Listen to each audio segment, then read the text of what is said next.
कि माने गिरफ्तार कौन करा थी, करा दिया। अरे छोड़, मैंने दिया। अच्छा ये तो जानते हो ना तुम लोग, धोखा देके कौन भागते हैं, वो भी आपने देखा, चालू करा दिया। हाँ एमएलए अंदर नहीं रहा, और एक एमएलए रहकर कौन सा सीएम बन जाता अंदर, वो तो सस्पेंड होना था जो भी रहता। आदिवासियों का पूरा अधिकारों का हनन कर घुस जाऊंगा, वहां पे 12 में घुस जाऊंगा, डूंगरपुर जाऊंगा, बांसवाड़ा जाऊंगा। प्रदेश के कोने कोने से आए हुए मेरे छोटे भाइयों, नौजवान साथियों, आपने एक नया इतिहास बनाया राजस्थान के अंदर शहीद स्मारक पे, कि पूरी एक पॉलिटिकल पार्टी, उसका एमपी, कई पूर्व विधायक, कई भावी विधायक, कई छात्र नेता, लगातार आपके संघर्ष समितियां जो बनी हुई है, पहले एसआई भर्ती की समिति हो, चाहे बेरोजगारों का राजस्थान का संगठन हो, इनके अध्यक्ष, तो तमाम नौजवान नेता लगातार 64 दिन से इस आंदोलन के अंदर सक्रिय भूमिका निभा रहे हैं। हमने चरणबद्ध तरीके से आंदोलन किया, जेल भरो आंदोलन, 1 लाख से ज्यादा जवानों की रैली। उसके लिए मैं धन्यवाद दूंगा राजस्थान के मेरे छोटे भाइयों को, कि आपने एक बात तो सिद्ध कर दी, सीटी बजाते ही राजस्थान की सरकार की सीटी फुटी गुम हो जाती, ये तो हो गया है, ये तो आपने कर दिया। और बिना जाए एक आपने मेरी अपील पे 1 लाख से ज्यादा संख्या पार की। अगर उस दिन 4 डोम होते तो 4 डोम पूरे भर, कितने लड़के जो एक डोम के अंदर बच्चे बैठे थे, उनसे 3 गुना बाहर घूम रहे थे बच्चे। पहली बार छात्राएं भी आई बड़ी तादाद में, और थोड़ा सिस्टमेटिक ढंग से होता, सिस्टमेटिक ढंग से होने के लिए तो पैसा चाहिए, अपने पास है नहीं ना पैसा, इसलिए देसी व्यवस्था कर सकता है, कर रहे हैं। भीगते हुए आंदोलन किया हमने, लू के थप्पड़ों के अंदर किया, गर्मी के अंदर किया, सर्दी में किया। हमारे आंदोलनों का रिकॉर्ड हम खुद ही तोड़ रहे हैं, दूसरा कोई तोड़ भी नहीं पा रहा। नेता राजस्थान, नेता बहुत से हुए हैं, मैं नहीं कह रहा नेता नहीं हुए, नेता बहुत से हुए, और नेता बुढ़े भी हो गए कई लड़ते लड़ते। अब उनकी जवानी वापस नहीं आएगी। अगर अपना टाइम खराब करके कोई सोचेगा हनुमान जी से कंपटीशन करे, तो अपना समय खराब नहीं करे, तो चीज उस पर ध्यान दें, ताकि छोटा मोटा ले पड़ेंगे कुछ भी नहीं मिलना। बाकी अभी युवाओं को तो पता है कि कौन इनके लिए लड़ रहा है, कौन आधे रास्ते धोखा देके भागेगा। ये तो जानते हो ना तुम लोग, धोखा देके कौन भागते हैं, वो भी आपने देखा, चालू करा दिया, काम निकला। जाना इधर तो जा रहे दिल्ली की तरफ, दिल्ली में और प्रधानमंत्री जी टाइम लेंगे, आज तो मिला नहीं टाइम किसी को, चले गृह मंत्री जी मिलेंगे, कोई नहीं मिलता, वह धक्के खाते घूमते हैं लोग, जो हम पास बनाते हैं। मैं तो जाता हूँ, मैं पार्लियामेंट होती देखता हूँ लोगों की स्थिति क्या, और यहाँ के कहते हैं दिल्ली में उच्च स्तर पर वार्ता करी किससे वार्ता, ये तो बताओ, वो फोटो तो डालो जिससे वार्ता करी। भाई बहुत बड़ी विकट स्थिति है राजस्थान के नेताओं, और अब तुम लोग राजस्थान के जवान इतने मजबूत हो गए, अगर हाथों हाथ चुनाव हो जाए ना 2-4 महीने का, तो तुम बहुत वोट डाल दो हारी, लेकिन बाद में क्या बोलते जाते हैं, कोई जातिवाद में चला जाता है, कोई क्षेत्रवाद में चला जाता है। अब हमारे पास साधन संसाधन नहीं, साधन अब पता नहीं आदत है, मैं भी तकलीफ आ रहा हूँ और आप भी मेरे पीछे पीछे पा रहे हो, फिर भी मैं तकलीफ पाते पाते आपकी कुछ तकलीफें तो कम तो कर रहा हूँ, कुछ कम कर देता हूँ, लड़ रहा हूँ। अब आप मुझे पूछोगे आपने क्या किया हमारे लिए, मैंने ये किया कि अभी जो नेता घूम रहे हैं ना कांग्रेस बीजेपी में, अगर मैं नहीं होता तो 5000 फर्जी नेता और हो जाते। कितने? ये 5000 को मैंने दबा दिया, जो मैं चला दबते गए नहीं थे, दबे नहीं मैं 5000 जगह जगह उठ के आ जाते, कोई ठगी कर जाता, कोई पैसे लेकर भाग जाता, कोई पेपर की बात कर लेता, तो कम ये काम आपके लिए किया मैंने। अब जो बचे हुए लोग हैं, कोशिश करें उनका जो ईमान है, उनका स्वाभिमान है, जगह बात जरूर करते हैं चोरी छुपा, हर कोई यही कहता है, अरे ये कैसी सरकार है भजन लाल जी, कांग्रेस इनकी गोदी में बैठ गई, पिछली बार कहते थे कि बीजेपी कांग्रेस की गोदी में बैठ गई। बीजेपी ने आंदोलन किया, आरएलपी आंदोलन कर रही थी, रीट का एग्जाम हुआ फर्स्ट सेकंड का, सेकंड हमने रद्द भी कराई संघर्ष करके, फर्स्ट को रोक लिया। कांग्रेस के नेताओं के छापे पड़े, उनके कोचिंग इंस्टीट्यूट पे छापे पड़े, उनके रिश्तेदारों को, बच्चों को पूछताछ के लिए बुलाया, यहाँ आपकी एसओजी और राजस्थान पुलिस की एजेंसी ने, लेकिन भजन लाल जी ने छुड़ा दिया। और भजन लाल जी ने शर्त रखी कि मैं बच्चों को छुड़ा दूंगा और तुम्हें नहीं पकड़ूंगा, लेकिन मेरी बीजेपी का उपचुनाव मुझे जिताओ, नहीं तो मुझे हटा देंगे मोदी जी, क्योंकि पहले भी 11 सीटें बीजेपी हार गई। तो उन्होंने कहा साहब कांग्रेस को तो पूरा ही बेच देंगे, तो हमें पकड़ना मत। आप 4 जगह अपनी जमानत जब्त कराई कांग्रेस ने, कराई कि नहीं कराई उपचुनाव के अंदर, हमारा क्या बिगड़ा, हम तो जा रहे हो 95,000 ले लिए 83,000 से। हाँ एमएलए अंदर नहीं रहा, और एक एमएलए रहकर कौन सा सीएम बन जाता अंदर, वो तो सस्पेंड होना था, जो भी रहता बाहर आना था उसको। बाहर मैं सड़कों पे हूँ, और लोकसभा में मैं 1-21 के बराबर हूँ। आप चिंता नहीं करें, आपका जो भी मामला आएगा, चाहे नियम कायदे से उठाना तो नियम कायदे से, और नहीं हो तो जबरदस्ती कूद जाता हूँ उठाने से, उठाऊंगा मैं तो, लड़ूंगा मैं कर ही रहा हूँ प्रयास लगातार।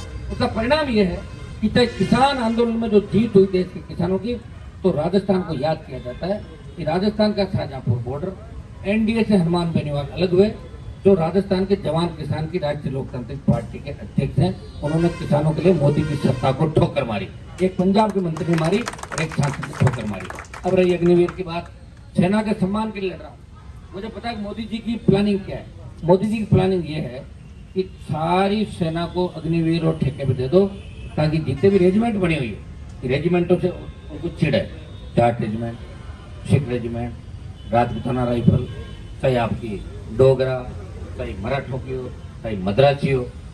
मैं तो ये कह रहा हूँ, मुझे आप ये नहीं कर सकते कभी। सेना का सम्मान जो करते हैं, भारतीय सेनाओं ने जो लड़ाई लड़ी, निश्चित रूप से हमारे नेता दोगले हो सकते हैं, लेकिन सेना ने पुरजोर तरीके से लड़ाई लड़ी।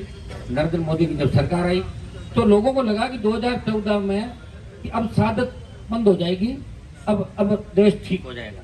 सादत बढ़ी कम हुई, आप बता दो। सादत बढ़ गई भाई, पहले तो शहीद बहुत कम होते थे, अब तो हर जगह सादत हो रही है।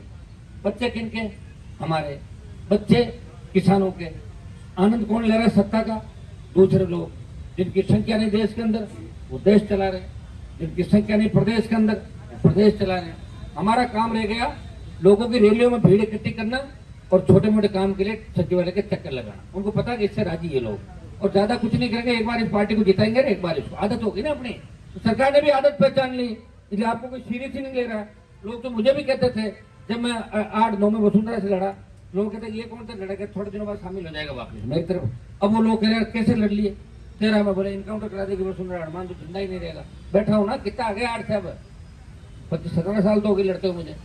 वसुंधरा जी की हालत जरूर खराब होगी, मेरी तो नहीं, मैं तो एकदम तैयार हूँ कि नहीं हूँ। वो MLA में MP वो लाइन में खड़ी रहती है, मैं लाइन में खड़ा, लाइन बना लेता हूँ, अपना आगे पीछे हो जाती जब चलता हूँ, बिना समय के जाता भी नहीं लाइन के अंदर खड़ा हो। तो भाइयों, लड़ाई लड़के और तुम सबको मैंने मजबूत किया, लेकिन थोड़ा थोड़ा धैर्य की आवश्यकता। अब तुम्हारे बच्चों को क्या है कि 3, 4, 5, 10 दिन के अंदर एक लड़के का मान लो कोई ये काम हो गया तो पूरा थैला भर के लाएगा अगली बार।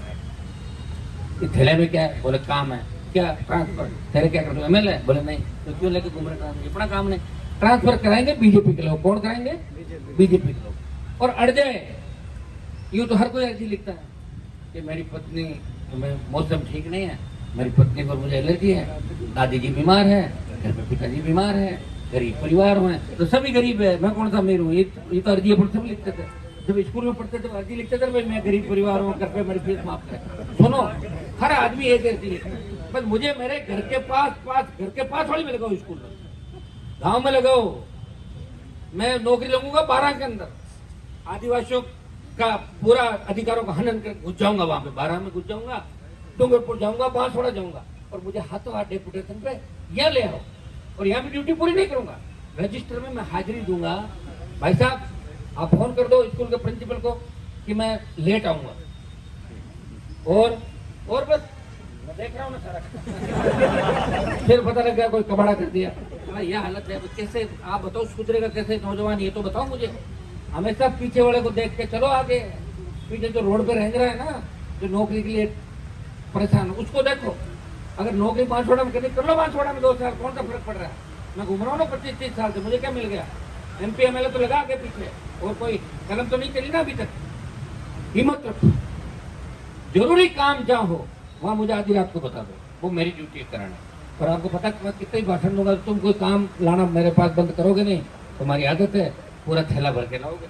और अभी देखे तो ऐसा लगता है जब 100 विधायक तो RP के अंदर, 100 नेता ऐसे झकाझक कपड़े पहन कर ऐसे लगा गमछे और इस तरह आते हैं, सारे विधायक को अच्छी उनकी फैन फॉलोइंग भी, अच्छी गाड़ियाँ, अच्छा रुतबा, 50-100 इकट्ठे कर, MLA तो 20 इकट्ठे नहीं कर सकता बेचारा। डोटा साहब देख रहा था, 32 लोगों को भाषण दे रहा जोर से, राजस्थान बदल देश है, 32 आदमी कहाँ से बदलते, बदला तो राजस्थान देना है भाषण, अखबार में छपना, लड़ाई अखबार में नहीं छपना तो मतलब क्या? आपकी फोटो नहीं है साहब, धूली बन गया, प्रतिपक्ष नेता आपसे धूली भाषण अच्छा दे रहा, अरे छोड़ मैंने दिया अच्छा। अब तुम दे दिया होगा, अच्छा क्या हो गया भाषण से? एंकर दिन भर देते हैं, एंकरिंग करते हैं, तो क्या ये सीएम बनेंगे क्या सारे? अरे भाषण ही सब कुछ नहीं होता, और रोज छपने की जिसको आदत पड़ जाती है ना, वो भी छपता ही रहता है और मेहनत नहीं करता, इसलिए पीछे भी कबाड़ा हो जाता है। अब हो जाएगा ज्यादातर कबाड़ा 23 का, पिछली बार क्या फोकस नहीं लगा पाया सब जगह, किसका कबाड़ा करना है नहीं, इसको पड़े नहीं। इस बार कुछ लोगों को ध्यान विशेष रूप से रखेंगे, कुछ सीटें हमें जीतनी है और कुछ कबाड़े करना है।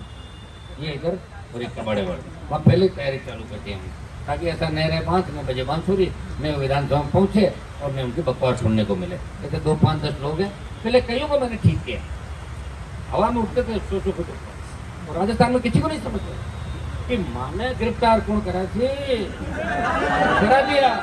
टिकाए अंदर ले जा टिकाने के बाद बस ये और मान जी कैसे बहुत बढ़िया था, वो ढूंढ रहे कि कहीं मौका मिले